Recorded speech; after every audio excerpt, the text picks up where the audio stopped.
Welcome to Uncaged. Today we're speaking with Rob Wilcox. Rob, it's great to have you on the show. Thanks so much for having me. Now, Rob is the president and CEO of the Fund for a Safer Future. And we're going to be talking a lot about evidence-informed public safety and gun violence prevention. Rob has played a huge role in helping move the gun violence prevention space forward, and we'll be talking about all of the things that he's been involved with. Rob, it's great to have you on the show. Before we get into the specifics of what you're doing with the Fund for a Safer Future, tell us a little bit about yourself and your career. Yeah, I'm happy to. Well, I really appreciate the chance to be with you and talk to your audience about this really important issue that I think we all care about in different ways. Maybe we care about it because we've been personally impacted, or maybe we're just afraid about our kids going to school and coming home safe. And I got into this space not by choice, but by tragedy.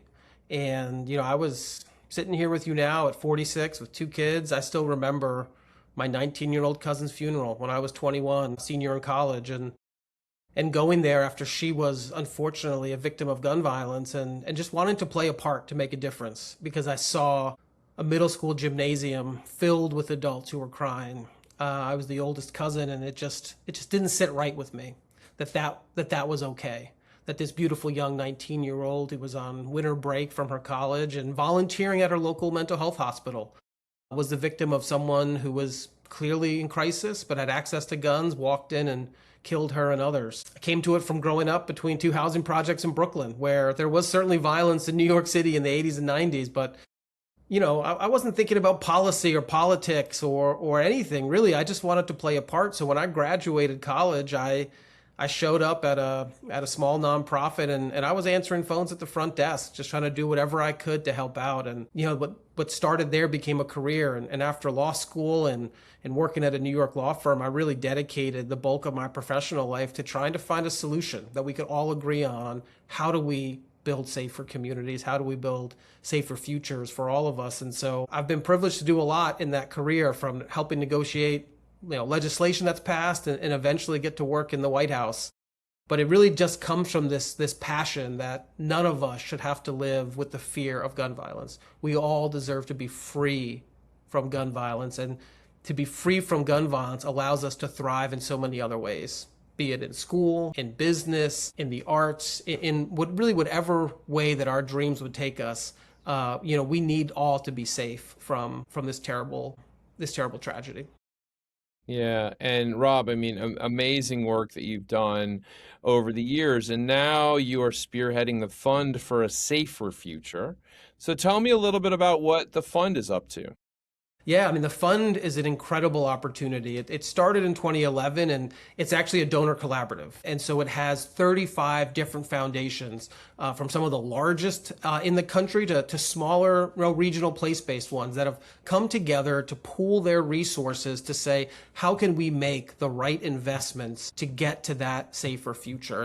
And I was really taken just by the name that they picked, Fund for a Safer Future. That's not about passing a particular policy or helping a particular community. It's about creating a safer future for all of us. And so I'm so proud to be leading this dynamic effort where we're investing in research to understand how we can best reduce violence, and programs that work at the community level to intervene with those highest at risk to try to reduce suicide, which is, at the highest levels it's ever been, and how to be really thoughtful of how do we govern and put in place policies and build partnerships that can get to the thing that we all want, which is a safer future. And I think that's what's exciting is this table of really important philanthropies that came together to say, we all want to be in this fight together. And what's really remarkable is some are really big, like the Blank Foundation, and some are much smaller, like the Green Family Foundation in Philadelphia. Some are more focused on rural issues, like the Roundhouse Foundation. Some are from red states, like the Missouri Federation for Health. And I think that's the magic, is you've got to create spaces where people are coming together,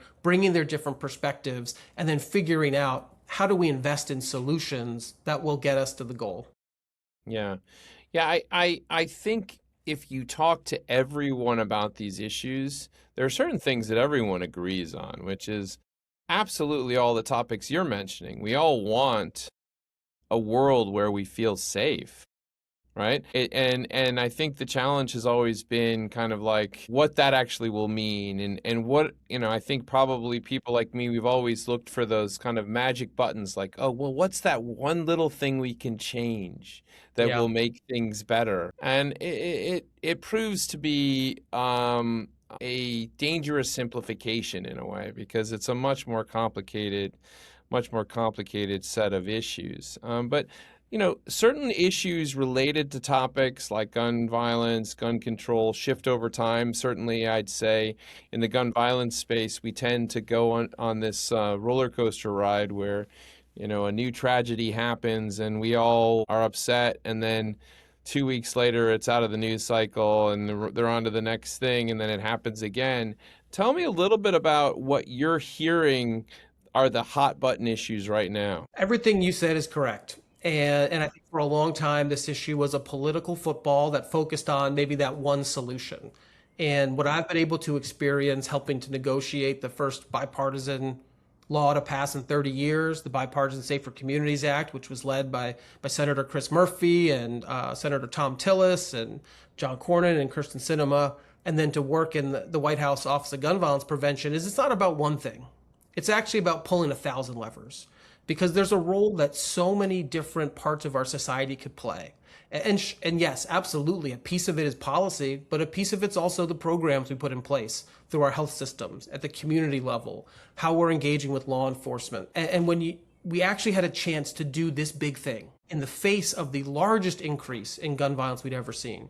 I don't know if you know, but in 2020, we saw the single largest annual increase in gun violence. Our cities were under siege. It was right after COVID. I don't think any of us saw it coming. And that's really when this new way of approaching the issue started, which wasn't looking for a single solution, but looking for how do we build the most effective, data-driven, evidence-based way to approach it. And so we put in place good policies. We invested in the right programs. We built bigger partnerships. And what I can tell you is, because of that massive effort, what we've seen is the most historic reductions in gun violence we've ever seen. There was a report out today that since the peak of gun violence in 2020, we've seen a 55% reduction in gun violence in our major cities.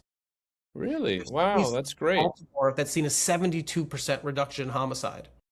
Camden, New Jersey, just went a full summer without a single murder.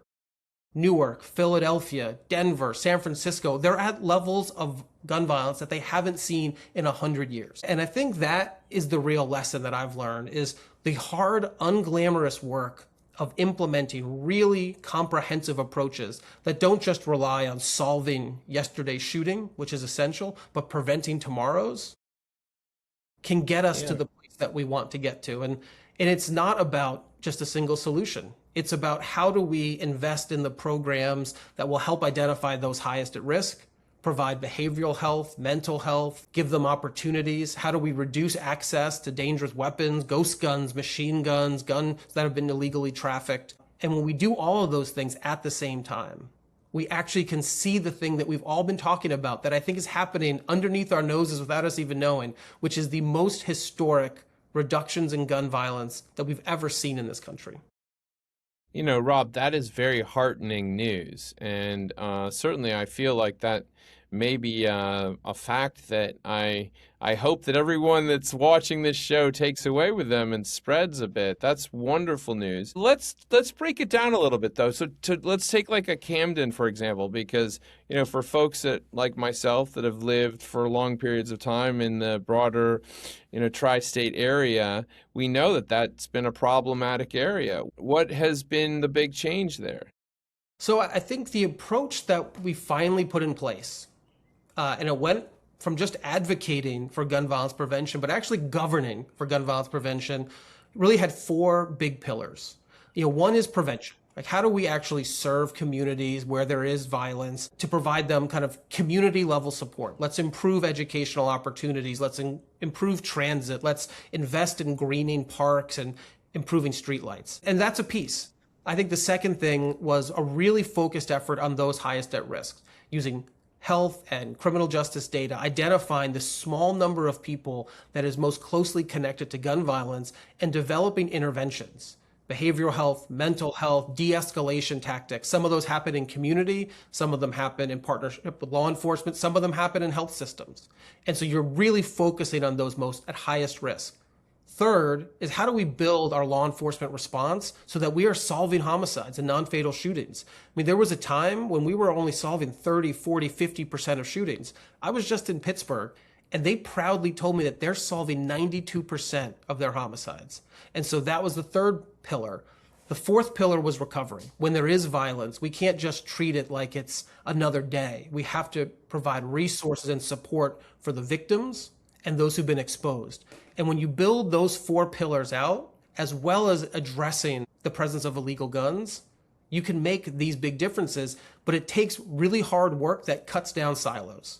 Right? Too long, violence prevention work may be lived in a Department of Public Safety or a Department of Justice, but we need our Department of Labor focused on summer youth employment, which has been shown to reduce youth violence. We need our Departments of Health and Human Services to be focused on violence recovery, our Departments of Education to be getting the schools in a place where they are capable of dealing with students who come to school after there's been a shooting at their bus stop, right? And so when you take all of these things together, which is what Camden did and what these other cities are doing, what we worked on nationally, you can begin to see this progress. But it's very fragile. It is very, very fragile, and we have to be continuing to build the durable solutions that will allow us to govern in that manner. And some of the promise we're seeing is there's 15, 16 state offices of gun violence prevention. There's over 100 local offices, and they're charged with perfecting how we govern. So it's not just the job of one department, but the job of everyone to contribute. And it's not just government, right? It's philanthropy, it's health systems, it's businesses that when they're all at the table, like in Camden or Philadelphia or Baltimore, you really are turbocharging that effort because health systems can play a huge role in how they interrupt violence when someone shows up in the emergency room with a gunshot wound. Our business community plays a huge role. And what I've said to the folks in Camden is, now that you went a summer without a homicide, and they said, what should we do next? I said, you should be opening up rec centers, swimming pools, and basketball courts. Because, man, those kids just went through what they thought was impossible, a summer without a homicide. So let's give them something to look forward to. And I think when we reduce these levels of violence, that's our opportunities to pour in investment. So we can up economic opportunity, we can increase educational attainment, and we can really take advantage of these reductions. Yeah. Well, I think that is such a good lesson, Rob, which is we need to look at this as a holistic element, a set of elements that need to be shifted and changed to make this something that not only deals with like an acute, immediate issue, but an ongoing systemic change that will actually allow us to build forward. Rob, that's really powerful stuff. Well, listen, I mean, I can imagine what gives you joy in what you do. And I certainly understand the personal tragedy that you went through.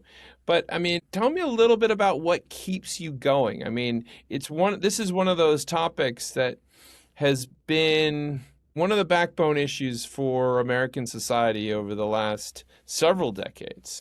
But tell me about how you're keeping the fight going. I mean, I just have always seen the promise of what's possible.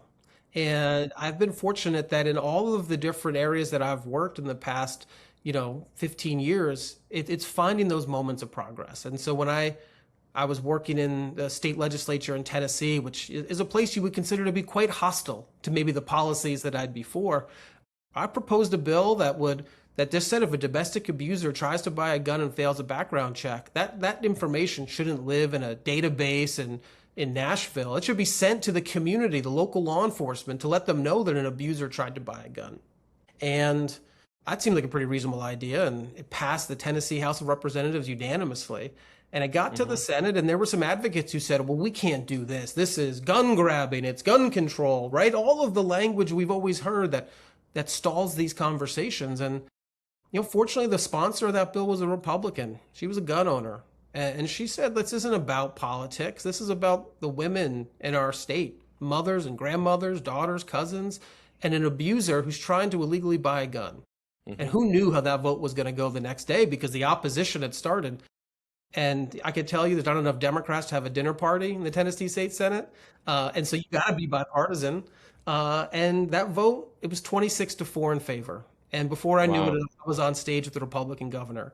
And that bill is a small piece of policy towards a larger end. But if you ask me what gives me optimism and joy, it's seeing that progress and not living in a place of pessimism where we think we can't do anything. You got to find those moments where you're seeing that progress and you got to build on them. And, Yeah. that law in Tennessee was a small thing, but, a few years later, I was working in Congress and we actually made that the federal law of the land. That anytime Hmm. someone fails a background check, it won't sit in the databases in West Virginia. It will be sent to local law enforcement so they can investigate and take action because you have someone who's prohibited trying to buy a gun. Seems like a simple solution, but it wasn't in place.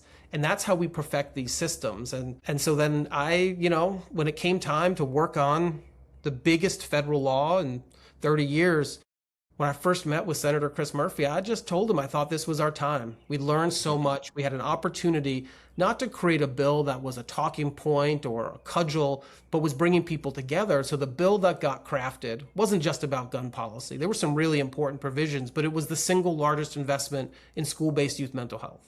It was a Yeah. significant investment in the 988 suicide prevention crisis hotline. And it was a huge investment in community-based behavioral health.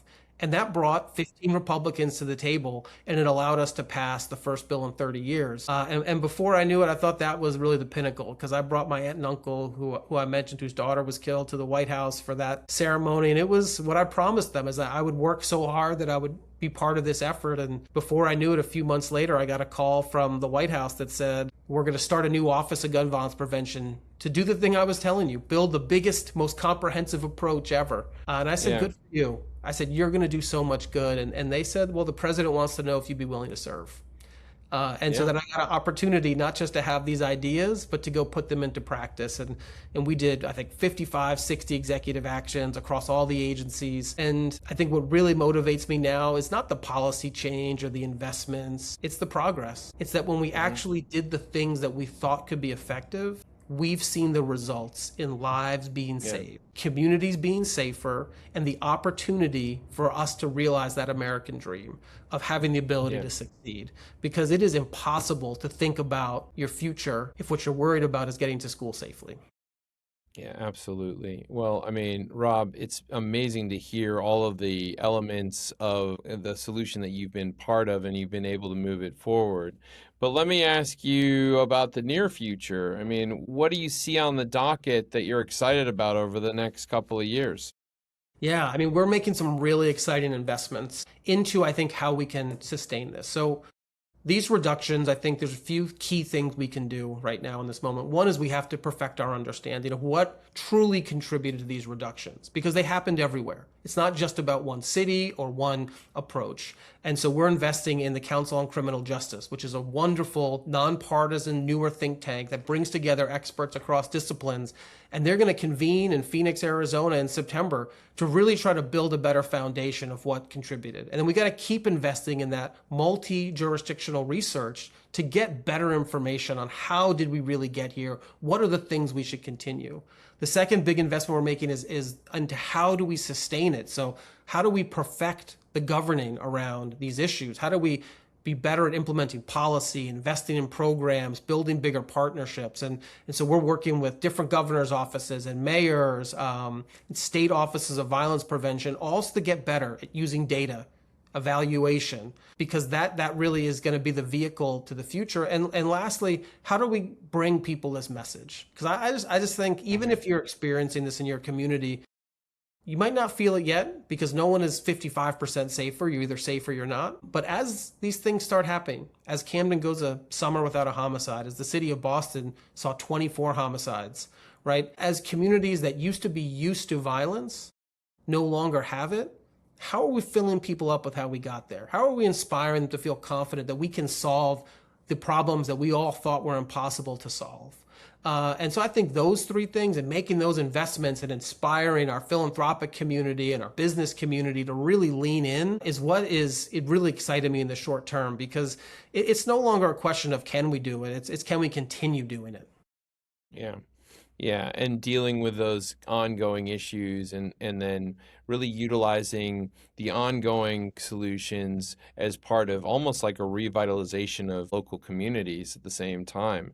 I love that. Rob, what a great perspective you bring to the table here. And I really love the way that you've outlined it, which is it's not really kind of a one solution issue. It's something that has many, many layers, and there are many, many solutions that we can kind of put together along the way to get to that ultimate goal, which is a safe community for everyone that we can live and prosper and move things forward. So, Rob, thank you so much for being on the show today.